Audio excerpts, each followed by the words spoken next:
10th Science CBSE Chapter number 2 Acid, Base and Salt. Now we are going to learn about common salt. Common salt சாதாரணமாக daily use பண்ணக்கூடிய உப்பை பற்றி இதில் learn பண்ண போகிறோம். Common salt thus obtained in is an important raw material for various material of daily use. Common salt வந்து நம்மளோட daily யூஸஸ்க்கு வந்து ரொம்ப ரொம்ப முக்கியமானதாக இருக்குது. இம்பார்ட்டன்ட் மெட்டீரியல் வந்து வேரியஸ் மெட்டீரியல் வந்து ப்ரொடியூஸ் பண்ணுறதுக்கு ரொம்ப யூஸ் ஆகுது. சச்சஸ் வந்து sodium hydroxide, such as sodium hydroxide, baking soda, washing soda, bleaching powder and many more substance வந்து மேக் பண்ணுறதுக்கு யூஸ் ஆகுது. Let us see how one substance is used making all these different substance. இதில் நம்ம என்ன பண்ண போகிறோம் அப்படின்னா learn பண்ண போகிறோம். என்ன லேர்ன் பண்ணுறோம் அப்படின்னா எப்படி இந்த ஒரு சப்ஸ்டன்ஸ் காமன் சால்ட் வந்து யூஸ் பண்ணி நிறைய பொருட்கள் வந்து உருவாக்க முடியுது அப்படின்றத வந்து நம்ம என்ன பண்ண போகிறோம் அப்படின்னா இந்த லெசனில் இந்த போர்ஷனில் வந்து லேர்ன் பண்ண போகிறோம்.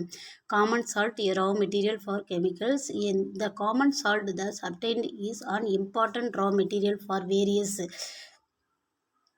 material of daily use such as sodium hydroxide, baking soda, washing soda, bleaching powder and many more. Let us see how one substance is used for making all these different substances. sodium hydroxide அப்படின்றது நம்ம எப்படி எழுதுவோம் அப்படின்னு பார்த்தோன்னா sodium hydroxide வந்து NaOH அப்படின்றது தான் sodium hydroxide அப்படின்றது வந்து சோடியம் ஹைட்ராக்சைடு NaOH அப்படின்னு சொல்லுவோம்.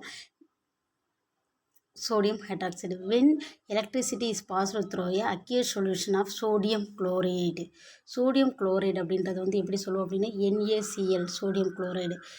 எப்போ வந்து என்ன சொல்லியிருக்காங்க அப்படின்னா when passed through aqueous solution நான் aqueous solutionனா நமக்கு தெரியும். aqueous solution அப்படின்னது எந்த சப்ஸ்டன்ஸ் வந்து வாட்டரில் கரையுதோ அந்த சொல்யூஷன் வந்து நம்ம எப்படி கால் பண்ணுவோம் அப்படின்னா aqueous solution அப்படின்னு சொல்லி கால் பண்ணுவோம். நான் aqueous solution அப்படின்னா insoluble in water, அதை வந்து நான் aqueous solution சொல்லுவோம். aqueous solution அப்படின்னா soluble in water. So when electricity is passed through aqueous solution sodium chloride, இதில் வந்து சோடியம் குளோரைடு பிரின் அப்படின்னு சொல்லியிருக்காங்க. Scald brine. It is decompose to form. Decompose அப்படின்றது வந்து நம்ம என்ன சொல்லுவோம் அப்படின்னா சிதைவு வினையை தான் டிகம்போஸ் அப்படின்னு சொல்லுவோம். சரிங்களா? சிதைந்து போகிறது சோடியமும் குளோரைடும் தனித்தனியாக பிரிகிறது தான் டிகம்போஸ்ன்னு சொல்லுவோம். ஸோ இதில் என்ன சொல்லியிருக்காங்க it decompose to form sodium hydroxide. This process is called வந்து குளோர் ஆல்கலி ப்ராசஸ். இதை தான் நம்ம எப்படி கால் பண்ணுறோம் அப்படின்னா குளோர் ஆல்கலி ப்ராசஸ் அப்படின்னு சொல்லியிருப்போம். அப்போ குளோர் ஆல்கலி ப்ராசஸ் அப்படின்றது என்ன சொல்லுவோம் அப்படின்னா when electricity passed through aqueous solution of sodium குளோரைடில் பாஸ் பண்ணும்போது அது டிகம்போஷன் அடைஞ்சு சோடியம் ஹைட்ராக்சைடாக பிரிகிறது வந்து நம்ம என்ன சொல்லுவோம் அப்படின்னு பார்த்தோன்னா சோடியம் ஹைட்ராக்சைடை பிரிகிறது தான் குளோர் ஆல்கலின்னு சொல்லுவோம். This process this produce because of product formed chlor வந்து குளோரின்லேருந்து கிடைக்குதுன்னு சொல்லியிருக்காங்க. ஆல்கலி ஃபார் சோடியம் ஹைட்ராக்சைடில் வந்து ஆல்கலி அப்படின்றது வந்து நமக்கு கிடைக்குதுன்னு சொல்லியிருக்காங்க. அதுக்கு தான் இந்த ஈக்குவேஷன் கொடுத்துருக்காங்க. என்ன கொடுத்துருக்காங்க அப்படின்னு பார்த்தோம்னா இந்த ஈக்குவேஷன் வந்து 2NaCl வந்து சோடியம் குளோரைடு அக்யூஸ் சொல்யூஷன். ஏக்கியும் போட்டோன்னா அக்யூஸ் சொல்யூஷன் அப்படின்னு சொல்லுவோம். தண்ணியில் கரைஞ்சிருக்குன்னு அர்த்தம். அது அக்யூஸ் சொல்யூஷன். அடுத்து 2H2O நமக்கு வாட்டரை குறிக்கிது. வாட்டர்ன்றது லிக்விடு எல் போட்டிருக்காங்க. கிவ்ஸ் 2NaOH சோடியம் ஹைட்ராக்சைடு ஒரு அக்யூஸ் சொல்யூஷன். ஏக்கியூ போட்டிருக்காங்க. குளோரின்றது வந்து கேஸாக கிடைக்கிது நமக்கு. ஹைட்ரஜன் அப்படின்றது வந்து கேஸாக கிடைக்கிது அப்படின்னு சொல்லியிருக்காங்க. இந்த குளோர் ஆல்கலி ப்ராசஸில் வந்து ஹைட்ரஜனும் குளோரினும் நமக்கு தனித்தனியாக கேஸ் கண்டென்ட்டில் கிடைக்குதுன்னு சொல்லியிருக்காங்க. நெக்ஸ்ட் இந்த chlorine gas is give off the anode. Chlorine gas வந்து எங்கே கிடைக்கிது அப்படின்னு பார்த்தோன்னா ஆனோடில் வந்து கிடைக்கிது. ஃபார் எக்ஸாம்பிள் குளோரின் Cl2 வந்து ஆனோடில் கிடைக்கிது. நெக்ஸ்ட் வந்து ஹைட்ரஜன் வந்து எங்கே கிடைக்கிது அப்படின்னு பார்த்தோன்னா நமக்கு ஹைட்ரஜன்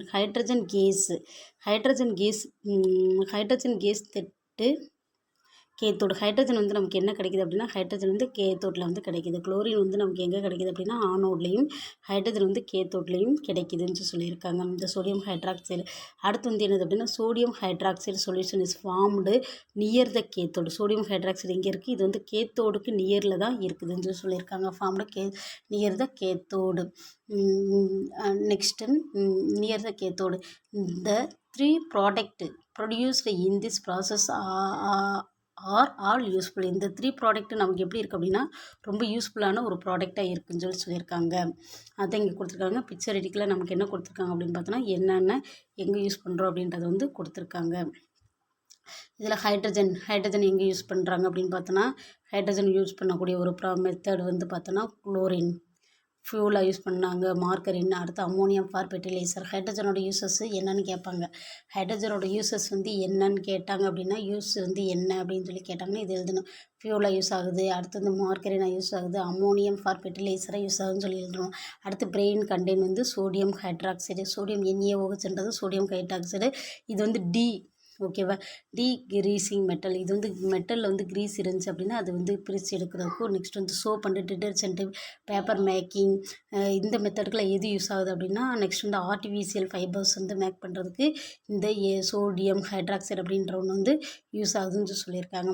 அடுத்த லெவலில் என்ன கொடுத்துருக்காங்க அப்படின்னு பார்த்தோம்னா குளோரினோட யூசஸ் என்ன. குளோரின் இங்கே இருக்குது. குளோரினோட யூசஸ் என்னன்னு சொல்லியிருக்காங்க.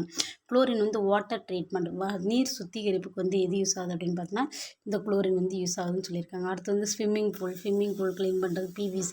அடுத்து வந்து என்னது அப்படின்னா டிஸ்இன்ஃபெக்ஷன், அந்த இன்ஃபெக்ஷன் தீமை விளைவிக்காத ஒரு உயிரிகளை நுண்ணுயிர் கொல்லிகளை வந்து உருவாக்க. அடுத்து வந்து CFC குளோரோஃப்ளோரோ கார்பன்ஸு. அடுத்து வந்து என்னது அப்படின்னா பெஸ்டிசைட்ஸ்னால் பூச்சிக்கொல்லிகளாக வந்து எது யூஸ் ஆகுது அப்படின்னு பார்த்தோன்னா இந்த குளோரின்ஸ் வந்து யூஸ் ஆகுதுன்னு சொல்லியிருக்காங்க.